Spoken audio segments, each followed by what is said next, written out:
നമ്മൾ മാക്സിമം പഠിക്കുക, പഠിച്ചുകൊണ്ടേയിരിക്കുക. രാജേഷ് സാറിന്റെ ക്ലാസ് ഒക്കെ ഞാൻ മിസ് ചെയ്യാറേ ഇല്ല. അതുപോലെ നല്ല ക്ലാസ് സഹകാരിയാണ് സാർ ഏറ്റവും കൂടുതൽ ഹെൽപ്പായിട്ട് വന്നിട്ടുള്ളത്. ഫാമിലി, എൻ്റെ ഹസ്ബൻഡ്, എൻ്റെ അച്ഛൻ, എൻ്റെ മക്കളെ. ഹസ്ബൻഡിന്റെ പിന്തുണ ഏറ്റവും കൂടുതൽ എനിക്ക് പറയാനുള്ളത്. ഞാൻ എന്തെങ്കിലും ആയിട്ടുണ്ടെങ്കിൽ അത് ഹസ്ബൻഡാണ്.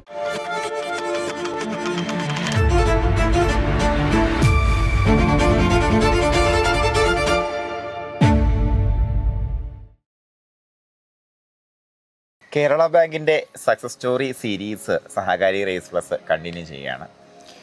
അപ്പോൾ ഇന്ന് കുറച്ച് രാവിലെയാണ് നമ്മൾ എത്തി നിൽക്കുന്നത് പത്തനംതിട്ട ജില്ലയിൽ പറന്തൽ എന്ന് പറയുന്ന സ്ഥലത്ത് കേരള ബാങ്കിൻ്റെ സൊസൈറ്റി കാറ്റഗറിയിൽ 44 റാങ്ക് മേടിച്ച, എസ്പെഷ്യലി ഓൺലൈൻ ക്ലാസ്സിലൂടെ 44 റാങ്കിലേക്ക് എത്തിയ ദീപ്തിയുടെ വീട്ടിലാണ്. അപ്പോൾ ദീപ്തിയെക്കുറിച്ച് ഞാൻ പ്രത്യേകിച്ചൊന്നും പറയുന്നില്ല. കാര്യം ഓഫ് കോഴ്സ് നമ്മുടെ ഒരു ജോലിയോടൊപ്പമുള്ള പഠനം തന്നെയാണ് ഇവരുടെ എല്ലാവരുടെയും ഹൈലൈറ്റ് എന്ന് പറയുമ്പോഴത്തേക്കും.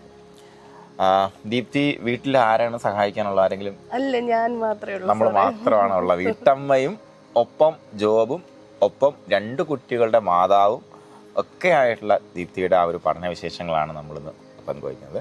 ഫസ്റ്റ് ഓഫ് ഓൾ, ഈ ഒരു 44 റാങ്കിലേക്ക് എത്തുക എന്ന് പറയുമ്പോൾ ദീപ്തി ലൈക്ക് എന്താ പറയുക, ഒരു 900ഓളം പേരുടെ റാങ്ക് ലിസ്റ്റാണല്ലേ.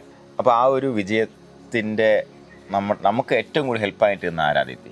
എനിക്ക് സഹകാരിയാണ് സാർ ഏറ്റവും കൂടുതൽ ഹെൽപ്പായിട്ട് വന്നിട്ടുള്ളത്. ഫാമിലി, എൻ്റെ ഹസ്ബൻഡ്, എൻ്റെ അച്ഛൻ, എൻ്റെ മക്കളെ. ഹസ്ബൻഡിന്റെ പിന്തുണ ഏറ്റവും കൂടുതൽ എനിക്ക് പറയാനുള്ളത്. ഞാൻ എന്തെങ്കിലും ആയിട്ടുണ്ടെങ്കിൽ അത് ഹസ്ബൻഡാണ്. പഠിക്കണം, ജോലി വാങ്ങിക്കണം, ഫുൾ സപ്പോർട്ട്. ഇപ്പോഴാണെങ്കിലും കേരള ബാങ്കിന്റെ നോട്ടിഫിക്കേഷൻ വന്നപ്പോഴേ പഠിക്കണം, എപ്പോഴും അതേ ഉള്ളൂ പറയാം, ജോലി വാങ്ങിക്കണം. നമ്മളെപ്പോഴും മുന്നോട്ട് കൊണ്ടുപോയിട്ട്. അപ്പൊ ഉറപ്പായിട്ടും ഫാമിലിക്കാണ് ആദ്യമായിട്ട് നമ്മുടെ വിജയം സമർപ്പിക്കുന്നത്. ഓക്കെ. അപ്പൊ നമ്മുടെ പഠനത്തിന്റെ ഒരു രീതി പറഞ്ഞു കഴിഞ്ഞാൽ ദീപ്തി, എത്ര സമയം നമ്മൾ പഠിക്കാൻ വേണ്ടി നീക്കി വയ്ക്കുമായിരുന്നു? ഞാൻ ജോലി കഴിഞ്ഞിട്ട് വന്ന് വീട്ടിലെ ജോലിയും കഴിഞ്ഞ് അത് കഴിഞ്ഞ് എനിക്ക് സാധാരണ പഠിക്കാൻ സമയം കിട്ടുന്നത്. അപ്പം സാറിൻ്റെ ഓൺലൈൻ ക്ലാസ് കാണാറുണ്ട്, പിന്നെ കിട്ടുമ്പോഴൊക്കെ ക്ലാസ്സിന് കയറാറുണ്ട്. ഞാൻ ഏറ്റവും കൂടുതൽ ചെയ്യുന്നത് ഓൺലൈൻ ക്ലാസ്, റിപ്പീറ്റഡ് ക്ലാസ് കേട്ട് പഠിക്കും. എനിക്ക് നോട്ട് അങ്ങനെ പഠിക്കാൻ സമയമില്ല. പിന്നെ സമയമുള്ളപ്പോൾ നോട്ട് കേൾക്കും. അതിനെക്കാട്ടിലും കൂടുതൽ ഞാൻ ജോലി ചെയ്യുന്ന സമയത്തെല്ലാം ഹെഡ്സെറ്റും വെച്ച്, അതാ എൻ്റെ മെയിൻ പരിപാടി. ഹെഡ്സെറ്റ് വെച്ച്. ഞാൻ ജോലി ചെയ്യുന്ന സ്ഥലത്ത് 30 കിലോമീറ്റർ ദിവസേന 60 കിലോമീറ്റർ. എത്ര സമയം യാത്രയ്ക്ക് വേണ്ടി ചെലവാക്കും? 1 മണിക്കൂർ ഒരു സൈഡ്. 2 മണിക്കൂർ പഠിക്കാൻ വേണ്ടി നമുക്ക് പ്രയോജനപ്പെടുത്താൻ പറ്റിയിട്ടുണ്ടായിരുന്നു? ഇല്ല, ആ സമയത്തൊന്നും നടക്കൂല. പിന്നെ ജോലി ചെയ്യുന്ന സമയത്ത് നമുക്ക് പറ്റാറില്ല. പിന്നെ വീട്ടിൽ വന്ന് മാക്സിമം രാത്രിയിലിരുന്ന് പഠിക്കും. പിന്നെ ഈ നമ്മൾ വീട്ടിലെ ജോലി ചെയ്യുന്ന സമയത്ത് ഒക്കെ നമ്മൾ ഹെഡ്സെറ്റ് വെച്ച് കേൾവിയാണ്. അപ്പോൾ നിങ്ങൾ ഇപ്പോൾ ഇവരുടെ ഒരു പാറ്റേൺ പരിശോധിച്ച് കഴിഞ്ഞാൽ, എസ്പെഷ്യലി സൊസൈറ്റി കാറ്റഗറി ആൾക്കാരാണെങ്കിലും ജോലിയോടൊപ്പം പഠനം മുന്നോട്ട് കൊണ്ടുപോകുന്ന ആൾക്കാരാണെന്നുണ്ടെങ്കിലും അവരുടെ സമയത്തിന് എത്രത്തോളം എഫക്റ്റീവായിട്ട് യൂട്ടിലൈസ് ചെയ്യാൻ പറ്റും അല്ലേ ദീപ്തി? അല്ലേ?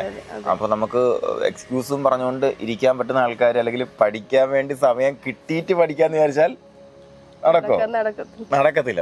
അപ്പോൾ ഉള്ള സമയത്ത് മാക്സിമം എഫേർട്ട് ഇട്ട് കാണാൻ പറ്റിയില്ലെങ്കിൽ കേൾക്കുക. രാജേഷ് സാറിന്റെ ക്ലാസ് ഒക്കെ ഞാൻ മിസ് ചെയ്യാറേ ഇല്ല.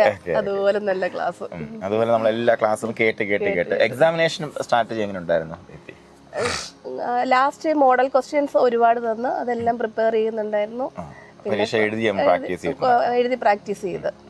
അപ്പോൾ അങ്ങനെ നമുക്ക് ഒന്ന് പ്രധാനമായിട്ടും എടുത്ത് പറയുമ്പോഴത്തേക്കും ഇവരിലേക്ക് നമ്മൾ എത്തുന്നതും അവരുടെ സ്റ്റോറികൾ നിങ്ങളിലേക്ക് എത്തുന്നതും ഇറന്നുകൊണ്ടല്ല. ഒന്ന് നമുക്ക് നമ്മുടെ ഏജ് ആവട്ടെ, അല്ലെങ്കിൽ നമ്മുടെ വീട്ടിലെ പ്രശ്നങ്ങളാവട്ടെ, ജോബാവട്ടെ, മറ്റുള്ള കാര്യങ്ങളൊന്നും സ്വപ്നത്തിൽ അവർക്ക് തടസ്സമായിട്ട് നിന്നില്ല എന്നുള്ളതാണ്.